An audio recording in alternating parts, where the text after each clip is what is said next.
welcome back to the channel. I'm Ashel Davis.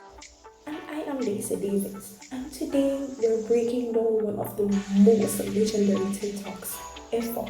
Sir Ken Robinson's Do School Kill Creativity. This talk has over 70 million views and for good reason. It's insightful, funny, and it makes a huge statement about how schools may be failing our kids. We'll give you a quick summary, breaking down how the speech works, and showing you what makes it so powerful. So, what is it about? Sir Ken Robinson argues that our education system kills creativity.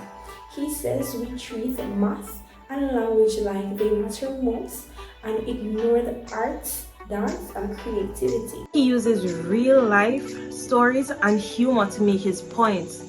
For example, the little girl drawing God or his son's school play where he played the silent innkeeper.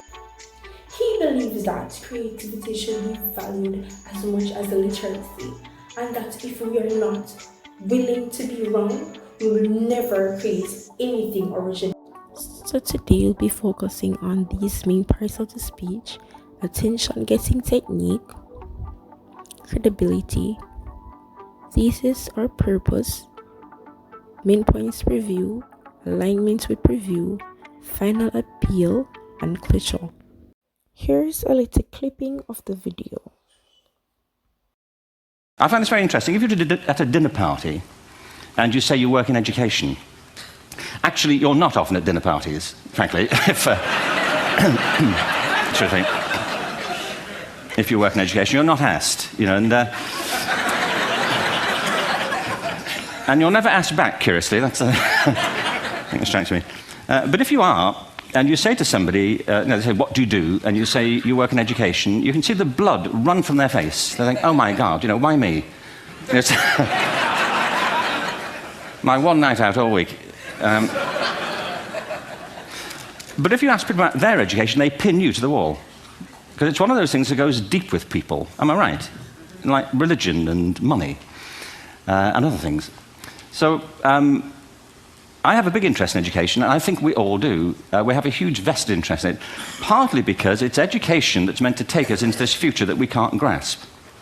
If you think of it, children starting school this year will be retiring in 2065.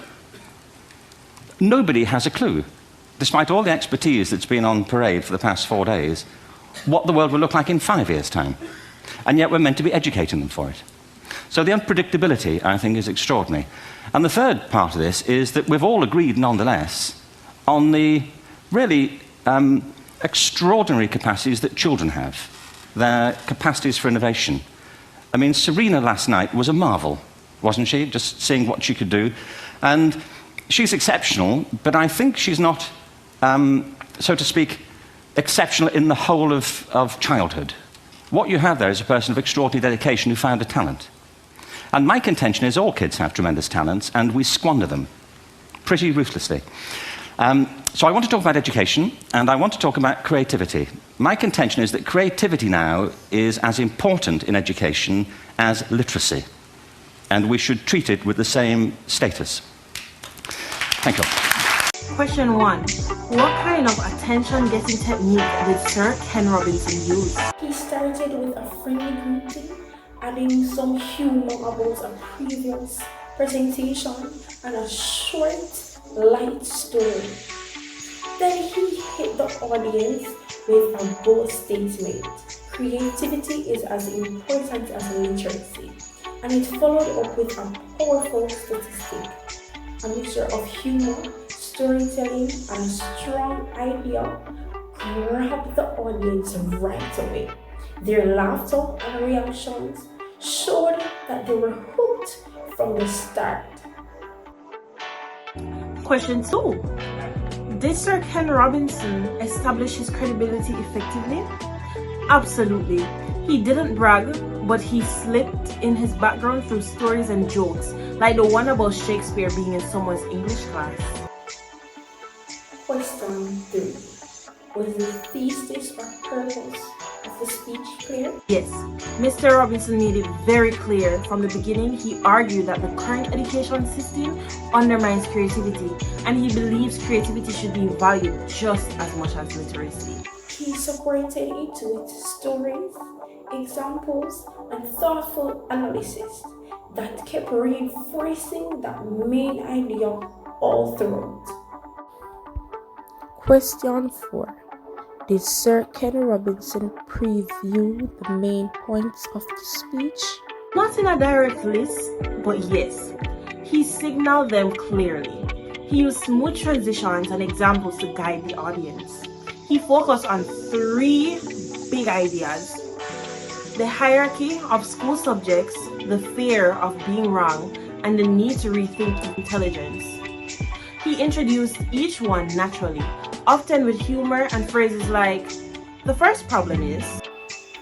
It was clear without feeling too formal. He kept the audience engaged while still moving through the key arguments. Question 5. Did the main points in the speech match the preview? Yes, they lined up well. Each point built directly on what he had hinted on earlier. Example, he talks about the uncertain future, kills creativity, and how education kills it through hierarchy and fear of mistake, all of which he tied back to his main point about creativity being undervalued. Question 6. Did Sir Ken Robinson end with a strong final appeal? He urged us to rethink intelligence and educate the whole child because their future depends. It was very effective and inspiring. It left a lasting emotional and intellectual impact. My last question. How did Sir Ken Robinson close the speech? Was it effective? He ended with powerful quotes and imagery like Jonas Stark's comparison of insects and humans, and called the TED the gift of human imagination. He urged us to use the gift wisely. Sounds impactful. Very. It tied back into the main message and left the audience with something deep to reflect on. So overall, this TED Talk was a brilliant example of persuasive, informative, and inspiring public speaking. He grabs attention, builds trust, delivers a clear message, and leaves you thinking differently about education and creativity. If you haven't watched it yet, do it. Let us know in the comments. Do you think school kills creativity? Hey everyone, thanks for watching, and don't forget to like, subscribe, and share this video. Bye! Bye!